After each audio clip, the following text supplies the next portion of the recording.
அறிவு கிட்டவன் நாடகத்துக்காக அசோகவனத்துல தீய வைடான்னா வைக்கப்படப்ப கொளுத்திட்டு வந்துட்டியாடா. உனக்கு அனுமார வேஷம் கொடுத்து தப்பா போச்சு.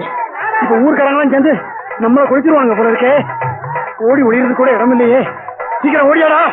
ஐயோ எங்க மறைகிறது? ஒரு தலைக்கே பிரச்சனை. இவன் 10 தலையை நம்மளை காட்டி கொடுத்துருமே. இப்ப பார்த்து தும்மல் வருது.